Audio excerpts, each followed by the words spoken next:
Welcome to the B.F. Anderson Technical Report for August the 20th. This is an interesting graph or chart. This is measuring the largest 100-day S&P 500 gains ever. And we cut them off at 22%. Now this is done by LPL Research, so it's interesting. It's going back to 1961. The point of the exercise is just because the market has had a major rally doesn't mean that that's the end of the situation. So if you look at our current situation, since the market low, we were up 50.8%. Well, if we go back throughout time, you'll find that every time that the market has a major rally like this, 1 month later, the market's up 0.5% on average. 3 months later, 3%, 6 months later, 5%, 12 months later, 9.5%. So the point being is a major rally in the market could indicate additional further gains.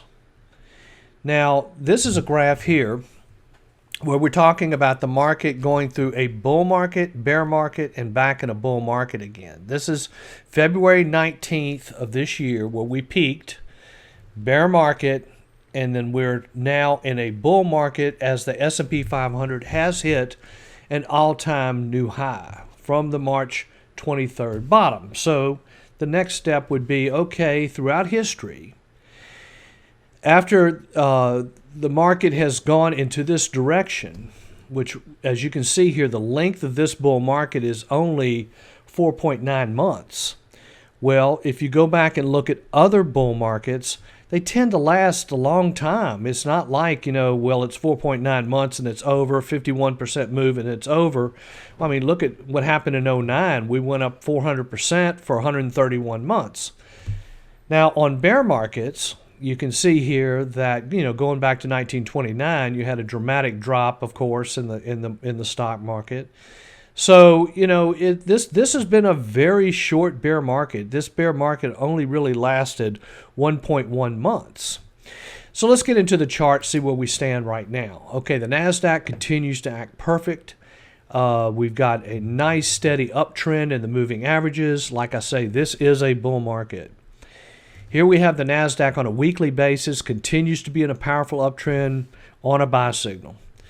S&P 500 using a monthly graph. This is a good way to look at long-term trends because you can get bullish crosses and you can get bearish crosses. But we've gotten a bullish cross here, right after the election, and it continues to be in a bull market cycle. So this has been a very reliable indicator.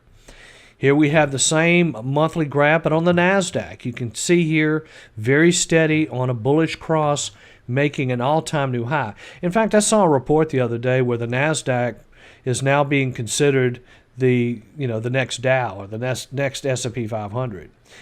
Here's the golden dragon, which is the way we measure China. As you can see, we had a death cross on China. Now we're getting a bullish cross on China, and the index or the ETF has actually made an all-time new high. Here we have the aggression index where we're looking at technology as a ratio to consumer staples.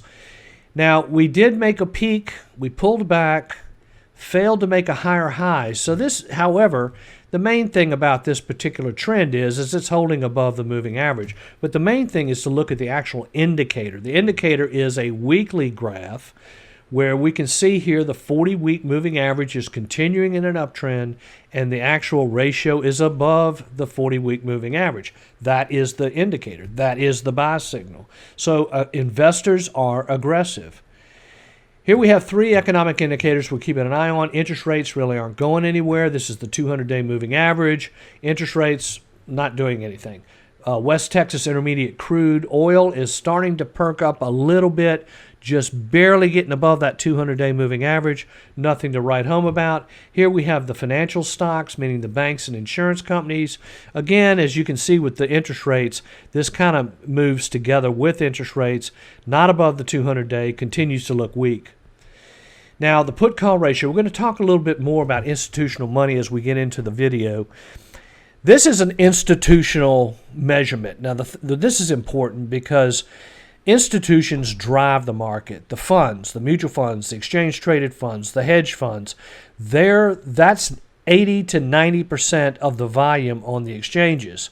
So when they use options to hedge their portfolios, it gives you a feel on where they are. Well, they're extremely greedy right now. They're buying a lot of calls. They're not buying any puts. Now, as the VIX, which is the measurement of volatility, continues to drop below 30, you've got an uptrending market with low volatility. That's going to cause greed. We'll talk more about that in just a second.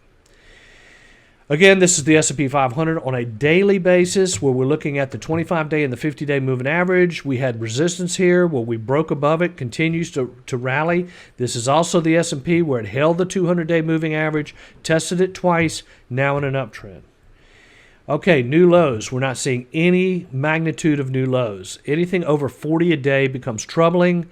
Not a problem so far. Now I'm adding another indicator here, which is new highs. Let's look at the NASDAQ new highs. Now you can see here we somewhat peaked out up here mid-August, around recently, and as you can see, we stopped making new highs, but as of the last couple of sessions, we're starting to see the new highs starting to improve again.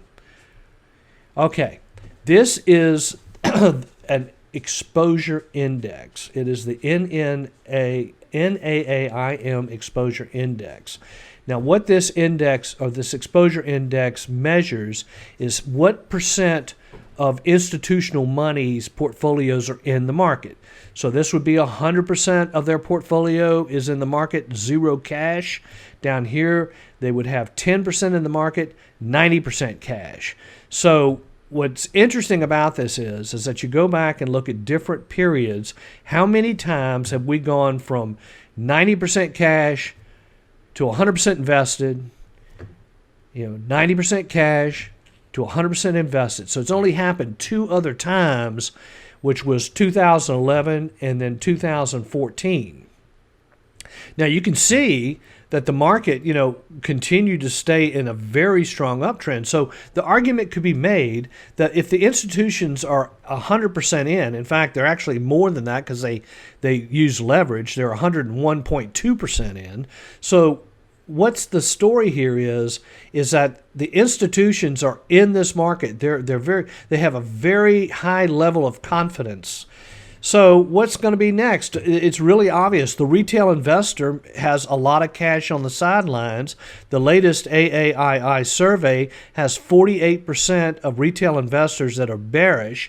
The long-term average is 30.5. So everybody's bearish, the retail guy. The institutions are piling in, but the retail investor is going to follow, is what it means. There's a lot of cash on the sidelines.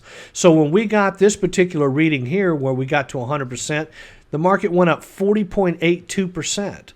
Then when we got this reading here where the market went, where the institutions went to 100%, the market went up 32%.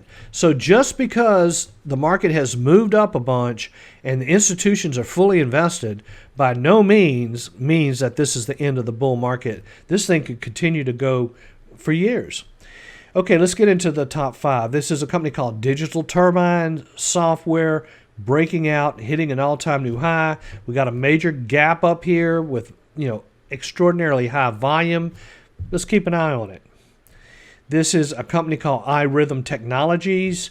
Another gap up buy signal. Look, one of the reasons why gap up buy signals work so well is because very few people will use them, because they'll go, oh, gee, this thing's already jumped up. Well, it's telling you that institutional money's coming into this stock, and it may be just at the beginning of a move. Anyway, this company announced earnings today. You can see another major gap up here. NVIDIA, which is announcing this afternoon. I have not had a chance to check this to see what the numbers look like, but it looks like the stock's, let's see here, in after hours, it's fairly flat. Let's see, NVIDIA earnings beat expectations, but the stock is not really reacting all that well. But anyway, it is a very strong pattern, though. You can see above the 10-day moving average, got somewhat of a breakout here on extraordinarily good volume. NVIDIA looks constructive. Very good company. Plug Power, this is a very speculative deal, but goodness, look at this. I mean, it's breaking out on very heavy volume. This is a company that's involved in fuel cells, and it's a questionable technology, but it exists and it works. So let's just see if it becomes commercially viable. Here's Tesla. We've been following Tesla now for quite a while. We do own the stock. Major gap up here.